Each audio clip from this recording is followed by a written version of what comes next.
자, 두 번째는 산포입니다. 산포는 아까 전에 조금 전에 우리가 구했던 평균으로부터 데이터가 어떻게 잘 분포되어 있느냐. 당연히 제일 좋은 분포는 평균에 가깝게 모든 데이터가 분포하면 가장 좋죠. 멀리 퍼져 있을수록 산만하죠. 그죠? 자, 그래서 그걸 우리가 산포 또는 변동이라고 얘기를 합니다.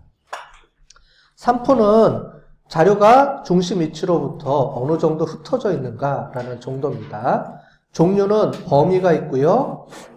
그 다음에 사분이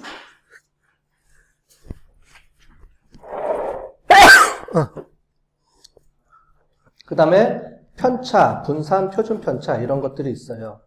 목적은 중심 위치에 있는 평균에 얼마나 안정적으로 분포가 되어 있느냐라는 겁니다. 예를 들면 지금 보는 것처럼 평균을 중심으로 해서 위에 있는 분포와 밑에 있는 분포, 자료가 가까울수록 좀 더 안정적이다. 우리가 이렇게 얘기를 할 수가 있겠죠. 자료가 넓게 퍼져 있으면 더 안정적이다 라고 보는 거죠.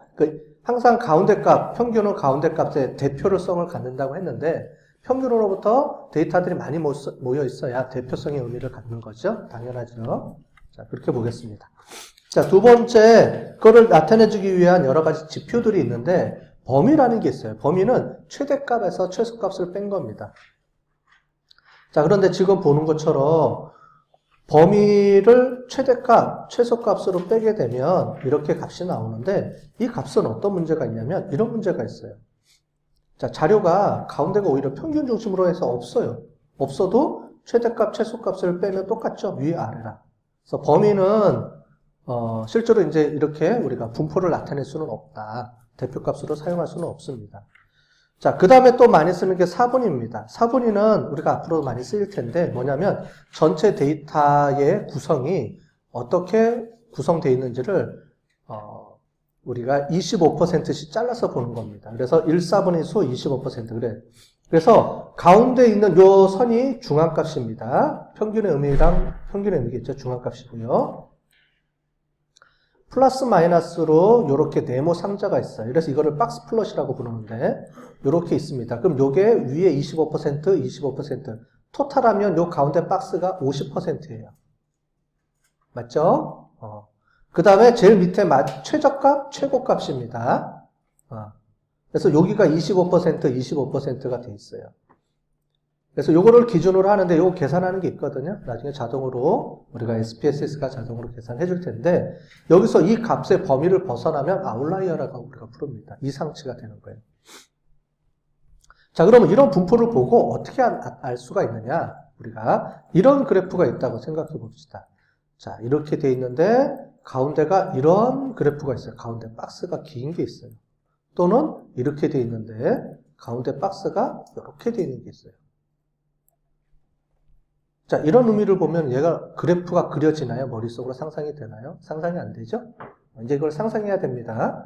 자, 얘는 무슨 말이냐? 이거는 그래프로 치면 우리가 이렇게 종 모양의 그래프로 치면 이렇게 볼 수가 있어요.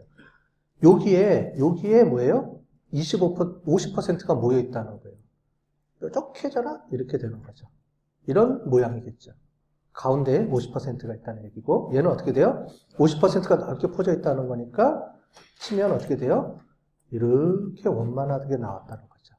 그러니까 이렇게 이런 그래프 안 그려고 이런 우리가 박스 플롯을 많이 사용합니다. 이걸 딱 보고 분포가 어떻게 퍼져 있구나 이것도 우리가 알 수가 있어요. 자, 근데 이런 그래프도 이제 한눈에 보기 좋지만 그래도 숫자로서 뭔가 표현해 주는 게 좋겠죠. 그래서 나오는 게 이제 이 부분부터입니다. 자, 그래서 먼저는 편차는 우리가 아까 전에 봤어요. 그죠? 평균으로부터 떨어져 있는 모든 차이. 그래서 편차는 왼쪽 자료하고 오른쪽 자료를 다 더하면 항상 0이 됩니다. 자, 지금 보시는 것처럼 이렇게 돼요. 그래서 왼쪽 빨간색은 우리가 마이너스고요. 평균으로부터 마이너스고 파란색이 플러스 기호입니다. 그래서 얘를 평균으로부터 모든 데이터 값들의 거리를 다 재면 마이너스 플러스 합치면 항상 0이 돼야 됩니다. 0이 안 되면 이상한 거예요. 편차는 항상 0이 돼야 돼요. 무조건 0이 돼야죠. 평균이 돼야 되니까 항상 0이 됩니다. 평균으로부터 모든 데이터의 가운데 값이니까. 자, 그런데 거리를 알고 싶은데, 우리는 얼마나 퍼져 있는 거리를 알고 싶은데, 그냥 0이 나와요. 그러니까 이게 0이 아무런 의미가 없잖아요. 그래서 이거를 수학 공식에 의해서 얘를 0이 아니게 만들어줍니다. 두 가지가 있죠? 여러분들이 수학 시간에 배웠던 절대값을 취하거나 아니면 자승을 해주거나. 근데 통계학에서는 자승을 해줍니다. 그걸 우리가 뭐라고 부르냐면 분산이라고 불러요. 자, 왜 자승을 해준다고요? 거리가 0이 안 되기 위해서. 거리니까. 평균으로부터 왼쪽으로 가든 마이너스든 플러스랑 상관없이 거리를 나타내주는 겁니다. 평균으로부터 많이 떨어져 있어요? 적게 떨어져 있어요? 플러스 마이너스랑 상관없이 얼마만큼 균등하게 퍼져 있는지를 보는 거기 때문에 우리가 그거를 마이너스를 없애주기 위해서 자승을 해줍니다. 왜 절대값을 안 취해주나요? 그게 수학적인 이유가 있어요. 근데 그걸 다 설명이 되기는 어려우니까 그냥 자승을 해준다 이렇게 이해하시면 되겠어요. 자승을 해주니까 전부 다 마이너스는 다 없어졌죠. 그래서 밑에 보시면 요 가로친 게 밑에가 다 자승한 겁니다. 이렇게. 그래서 마이너스는 다 없어졌어요. 얘를 다 더해줬어요. 더해줬더니 값이 무지만이 커졌죠. 왜요? 원래 값이 다 마이너스를 없애주기 위해서 전부 다 승을 해줬잖아요. 자, 우리가 승을 거꾸로 돌아가기 위해서 아까 전에 뭘 썼었죠? 루트를 썼었잖아요. 그죠? 다시 회복. 원래 데이터로 다시 돌아오는 거죠. 그죠? 자, 그래서 분산하고 표준편차라는 말을 씁니다. 자, 그래서 우리는 거리에 우리가 분포를 나타내주기 위해서 뭐를 쓰겠어요? 표준편차를 쓰는 거죠. 분산은 표준편차를 자승해 준 거죠. 원래 데이터를 마이너스를 없애주기 위해서 나오는 중간 과정이라고 보시면 되겠어요. 이해되셨죠? 그래서 여러분들이 수학적으로 이 기호를 쓰는 이유가 있어요. 계산하기 때문에 여러분들 계산하느라고 정신이 없었죠? 수학적 그 기준에 의해서 보시면 분산은 왜 자승을 해줘야 되느냐? 당연히 마이너스를 안 만들어야 되잖아요. 값이 거리니까 평균으로부터 플러스든 마이너스든 일정한 거리가 떨어져 있다라는 걸 보고 싶은 거니까 분포니까 당연히 마이너스를 없애줘야 되죠. 안 그러면 다 더하면 0이 되는데. 그죠? 0은 의미가 없죠. 모든 데이터들은 다 0이에요. 편차는. 모든 분포의 편차는 다 0이 나와야 돼요. 평균이 다 항상 가운데 값을 갖기 때문에 그렇습니다. 그러니까 별 의미가 없는 거죠. 그래서 그 마이너스를 없애주기 위해서 승을 해주고요. 그걸 우리를 이름을 뭐라고 부른다? 분산이라고 불렀던 거예요. 수학 시간에. 그래서 그걸 분산이라고 불렀는데 원래 데이터를 승을 다 해줘버렸으니까 원래 데이터도 엄청나게 커졌죠. 원래 값이. 그래서 원래 값으로 다시 피드백하기 위해서 거기다가 승을 해줬으니까 루트를 한번 씌워주는 거죠. 그렇게 해서 씌워준 게 우리가 표준 편차라고 합니다. 왜 루트 씌우고 자승해주고 루트 씌우고 이해가 되셨죠? 이제. 그죠? 당연히 자승을 해줬으니까 다시 복원시켜주기 위해서 루트를 씌워준 거예요. 플러스 했으면 마이너스 해줘야 다시 원래 되돌아오는 것처럼 똑같은 개념입니다. 수학에서는요. 그래서 표준 편차의 의미를 아셨죠? 얼마나 평균으로부터 골고루 데이터들이 많이 퍼져 있느냐. 이게 넓게 퍼져 있느냐, 가깝게 퍼져 있느냐. 이걸 우리가 보고 싶은 겁니다. 그래서 그거를 분산 표준 편차라고 합니다. 자, 분산은 지금 보시는 것처럼 이렇게 S 자승이라고 나타나죠. 우리는 보통 표본을 많이 보죠? 그래서 표본은 S라고 표시하고 모분산은 시그마라고 표시합니다. 근데 우리는 대부분 보는 게 구에서 데이터 분석할 때는 다 표본을 우리가 분석을 하게 되죠. 그래서 주로 쓰는 게 전부 다 S입니다. 모분산은 우리가 아는 경우가 거의 없기 때문에 그렇죠. 거기에 n-1이라는 걸 해줍니다. 요거는 통계적 의미가 있어서 이렇게 써놓긴 했는데 모르셔도 되는데 잠깐 설명을 드리면 얘는 항상 이 값들이 자유롭게 가져요. 그죠? 이 값은 어떤 값도 가질 수가 있어요. 그런데 유일하게 하나의 값이 자유롭지 못합니다. 어떤 값이 자유롭지 못하죠? 여기 써 있잖아요. 평균은 항상 정해져 있죠.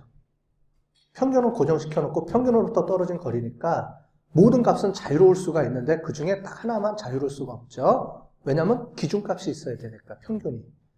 그래서 우리가 n-1로 나눠주는 겁니다. 뭐 그런 의미가 있어요.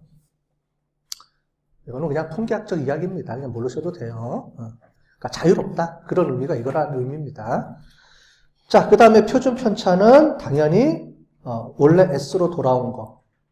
맞죠? S고 S 자승. 이게 분산입니다. 이렇게 이해를 하시면 되겠죠? 뭐 어려운 게 없을 거예요. 자, 예를 한번 들어본 겁니다. 예. 우리가 이렇게 자녀당 가구 수가 이렇게 있어요. 그래서 요거를 밑으로 이제 쭉 풀어 쓴 겁니다. 이렇게 다 풀어 썼어요. 그래서 다 평균을 냈더니 1.6명이 이제 나왔겠죠. 자녀 수니까 1.6명. 자, 그래서 평균이 이렇게 나왔습니다. 자, 그러면 이제 편차, 평균으로부터 떨어졌으니까 2는 1.6에서 마이너스 0.4만큼 떨어져 있죠. 자, 얘는 플러스 0이니까 마이너스 1.6만큼 떨어져 있고, 그래서 편차는 다 더하면 나중에 값이 총 합계가 0이 딱 나와야죠. 0이 안 나오면 그게 이상한 겁니다. 0이 딱 나와야 되죠. 그래서 그거를 우리가 없애주기 위해서 편차의 자승을 해주는 거죠. 마이너스 기호를 없애주기 위해서, 다 플러스로 만들어주기 위해서 그렇게 해서 나온 게 이쪽입니다. 그거를 n-1로 해주니까 9 나누기 이렇게 되니까 2.044. 이거는 자승을 해준 거죠. 다 값이. 그래서 원래 값으로 환원해주기 위해서 루트를 씌워줬더니 1.43. 그래서 이렇게 평균과 표준 편차. 표준 편차는 평균으로부터 걸음이라고 그랬어요. 한 걸음, 두 걸음, 요만큼 떨어져 있다고 그랬죠. 항상 평균으로부터 두 걸음까지 몇 퍼센트가 있다고요? 모든 데이터에 95.44%. 두 발자국까지는. 95%는 그래서 1.96. 첫 시간에 얘기해줬죠? 이거는 절대 잊어버리면 안 돼요. 1.96, 95%. 이거는 1.96이 뭐냐? 발자국. 이 발자국을 다른 말로 표준 편차라고 그랬죠? 왜요? 표준 편차가 분포를 나타내니까. 평균으로부터 얼마큼 떨어져 있는지를 나타내 주는 거니까. 어떤 분포는 좁을 수가 있고, 분포가 평균으로부터 조밀조밀할 때는 값이 작아지겠죠. 널리 퍼져 있으면 표준 편차가 값이 커지겠죠. 그거를 통해서 우리가 거리가 나오는 거예요. 오차범위가. 이해되셨죠? 자, 그래서 이렇게 구하는 방법도 있습니다. 더 간단하게 구하는 방법이 있어요. 근데 이거는 그냥 보시고 넘어가도록 하겠습니다.